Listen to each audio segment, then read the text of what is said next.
How did you start working on Jodhpur University? They gave me, I think it was Ramnivas Vidya. Ramnivas Vidya. They were looking for an architect. For them, architecture means any builder. But you did a lot of work with the local stone over there, working with climate. We call rock fed pieces, the stone we use, called rock faced. And you have to make rocks out of each stone. You have to sort of chip off. But what were the concerns when working with stone, like the local climate? It should have nice Light. effect of light. I think best place was Jaisalmer. But you did a lot of photography for Jaisalmer. I used to. So was photography a big passion for you? Oh yes. What were your thoughts when you worked on the IGIDR? Indira Gandhi Institute of Development Research. Where is it? In Goregaon. Goregaon. Yeah. You see, they were looking for an architect and I was on the panel there, already there. So they never bothered to see whether he deserves or he doesn't deserve. But you also spoke about at times about the power of architecture to kind of improve human life.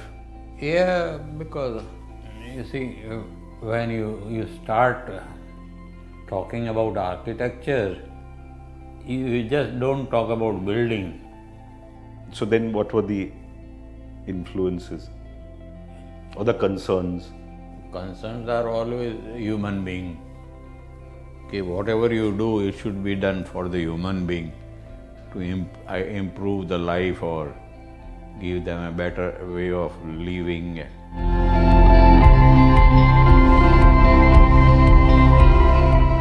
I grew up with my father around, seeing him as a very intense, architecturally involved person. And I think that was obviously a great source of inspiration for me. Perhaps maybe subtle, subdued, indirect source of inspiration which kind of inspired me to join architecture as a profession. So I would basically come to the studio from my school on my way home. I'd spend a few hours here and I would kind of see physical models being built in the studio, which kind of fascinated me. I would see conversations between my father and consultants and architects in the studio in terms of trying to address issues related to projects. And I think that kind of was an influence for me, which kind of led me to this path to be an architect. So then for the last 25 years, we've been taking his practice forward.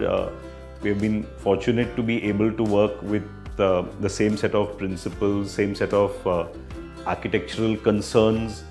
The typology of projects continues to be the same, which is largely public and institutional, which has actually also allowed us to engage with the same issues, perhaps across different geographical locations in the country. But it is still projects which allow us to kind of play with architecture in a very human-centric way.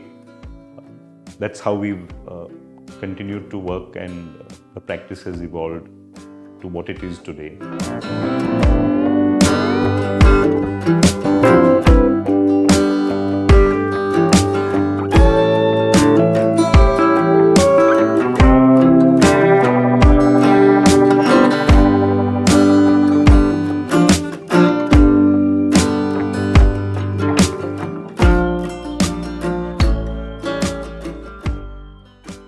Large parts of the projects that my father built were based in Rajasthan. All of them kind of worked very intensely with climatic issues, with materiality issues, with unskilled and skilled labor, crafting buildings one stone at a time. when we have kind of got involved in the practice, we have kept those concerns, they have come, we continue to work with those concerns.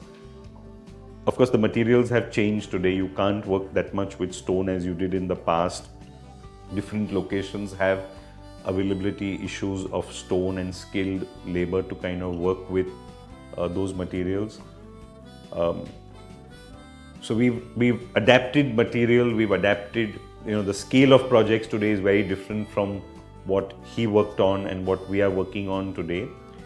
But the core values of keeping humans at the center of the design, whether it is in terms of the climate, whether it is in terms of his experience of the space, or whether it is in terms of the play of light which we try to bring into the building, which kind of, creates a certain delight to the end user. We have attempted to kind of continue with those priorities and concerns in our buildings, despite maybe the geographical change or the scale change or even the material change that has taken place.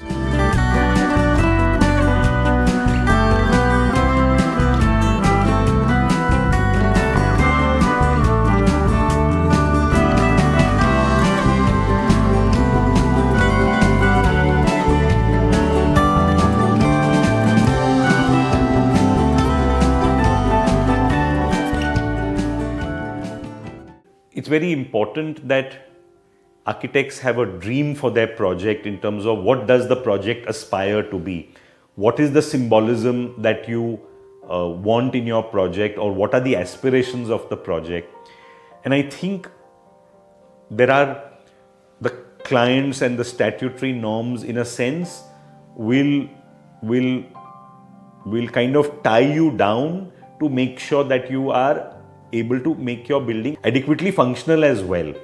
So I think one of the very good examples, I remember when when my father was designing the Indira Gandhi Institute, the opportunities that my father had was that we were building a very large institute on the outskirts of the city, and Mumbai, as we have known it, has always been largely consists of very tall buildings, dense urbanization, and we had an opportunity where we had a very large parcel of land and very little built up program. So I think we took the opportunity to build campus which kind of was very generous with its open space planning. And then there was this one corridor that was provided, which was open from the sides, covered on top, and the client had a concern that when people transit through different parts of the campus, they might actually get wet in the corridor with the rain beating in from the sides. I think my father's concern was that for 3 months of monsoon, would we in fact not like to be able to enjoy the open space that you can have for the remaining 9 months? So I think when the client asked him about the rain protection, and he explained that we'd like to be able to enjoy for the remaining 9 months the open space,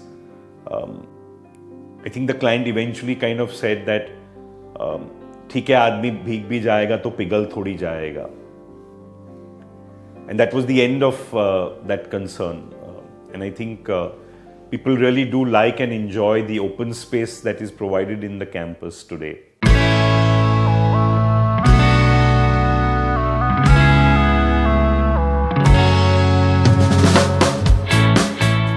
JK Awards, the Architect of the Year Awards, I think they were very early in recognizing or creating a platform for recognizing what the profession contributes to our built environment. So I think it is one of the most respectable awards that we have in the profession. I think today it's also become very fashionable for media houses and other organizations to establish awards for architecture. But I think the rigor with which the JK Awards does it, sets it apart from many of the other awards that exist in the profession today. There are few awards like Architect of the Year awards that have consistently recognized good projects or good architecture over such a long period of time. To receive an award for lifetime achievement is by any means a great recognition. And I remember when we got that award, the entire family traveled to Delhi to receive it. It was a very proud moment for him. I think also the association that he has had with JK Awards, being on the first jury, continuing to be on the jury for a couple of years thereafter, and then for the same organization to recognize him with a Lifetime Achievement Award is really a great privilege, and I think he's honored to have had that.